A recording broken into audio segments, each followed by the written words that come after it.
JP Morgan says the market's going up 50% from here. However, many investors are still in cash. So we're going to look at our long-term charts here, see where our buy and sell points are. We're also going to look at where we think the market's going here in July, and also look at some of our sectors. So stay tuned. We start right now. Thank you for watching. This is Richard with Wisdom Investor.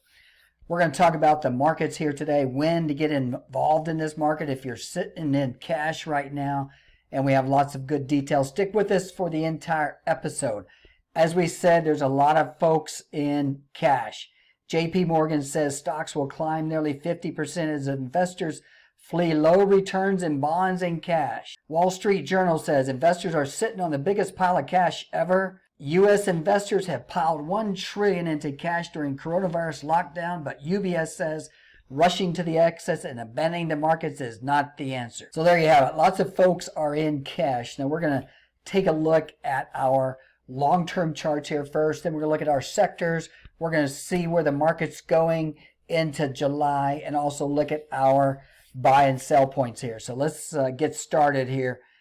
Let's first start with our long-term charts here. We're looking at S&P 500 index here. This is the SPY ETF.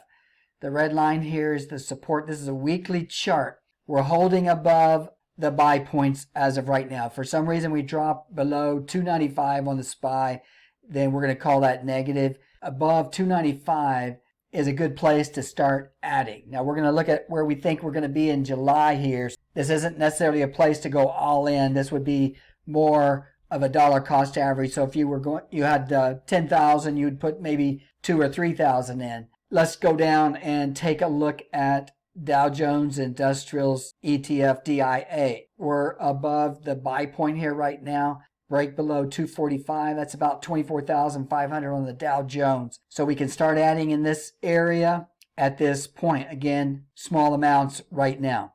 And I'll show you why later here. Russell 2000 Index, IWM small caps. Again, we're above the buy point here. Financial sector, XLF. Again, above the buy point. Now, on this weekly chart, we're still in the red here. The XLF has been coming down, but it tested these lows. If we can continue higher, say get above this 2345 mark, that would be very positive for the financial. Semiconductor index is up at the top here. It's above the buy point. QQQ continues to go higher. I've got a few shares that I purchased in this area myself. I would much rather buy low, but this thing just doesn't want to take any dips at this time. So we looked at our major index funds. Keep in mind, a rising tide lifts all boats. So you may not be in one of these index funds. If you're in stocks or other sector funds, chances are they're going to rise as the major index funds also rise. XBI Biotechs, again, are positive. They may continue higher. We're looking at XLRE, the real estate fund, starting to move higher.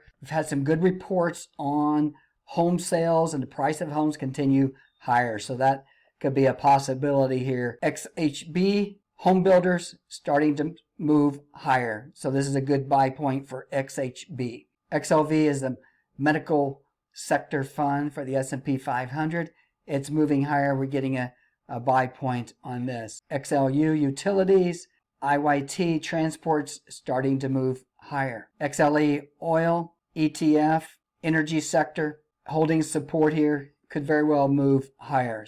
XLC, the largest stock in this is Facebook, had a bad week, but it's starting to recover. Okay, we took a look at the long-term charts here if you're a long-term investor. We also looked at the sectors here if someone's more of a swing trader. We looked at some of those that may be starting to take off here. This is a great time to buy a few shares before we get into that July 4th holiday. Then we're going to look at the daily charts on the major indexes, see where the support and resistance is, and we're going to look at where we think the market's going to be in July, and also we're going to look at gold. So stay tuned here. Okay, S&P 500. We tested the support area. Now we're starting to move higher.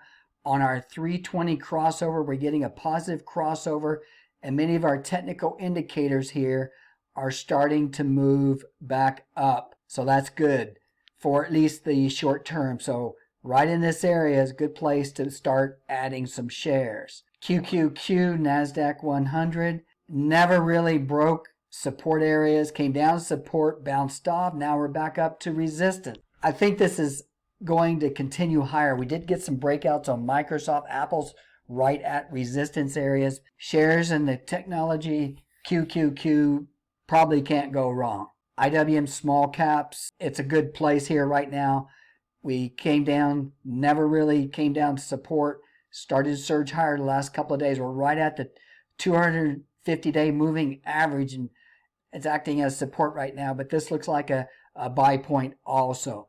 Again, this isn't a full all-in, back the truck up buy point at this point. It's more of a swing trade. GDX, gold miners, we talked about gold a minute ago. GDX surged higher, up 3.15%. I was looking at buying this right in here. Never did. Would have liked to, but since I was holding Newmont Mining, which we're looking at right now, Newmont Mining up 3.69 today. So what I was looking at here, these were holding above the support areas. And so I purchased this on Tuesday. I purchased this on Monday. And we had a nice move higher. I'm looking forward to this to move back up into at least this resistance area up here in 67 area. We'll just see how it goes. Increasing volume to the upside, which is good news. Technical indicators here are moving higher. So that's good for Newmont.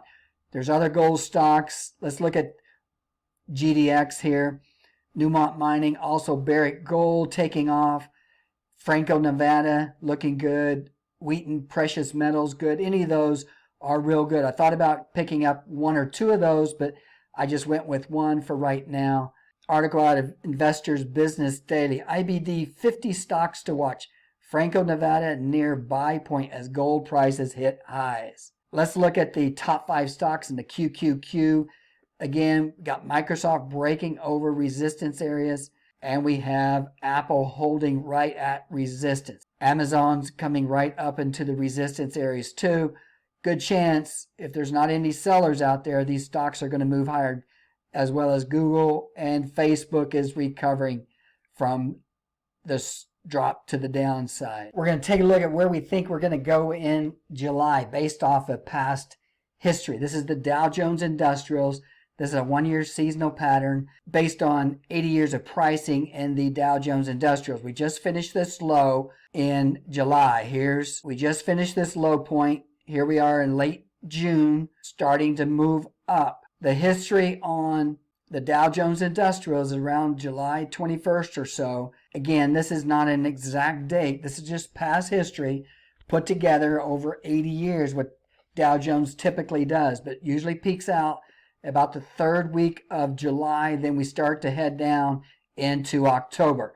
Now, earnings is going to be coming out in mid-July. We're going to find out how the stocks react to the earnings guidance. We'll find out if it's not so good. We may follow this trend here. So let's look at our long-term projections, some of our short-term projections, and also where we think we're going to go here in July.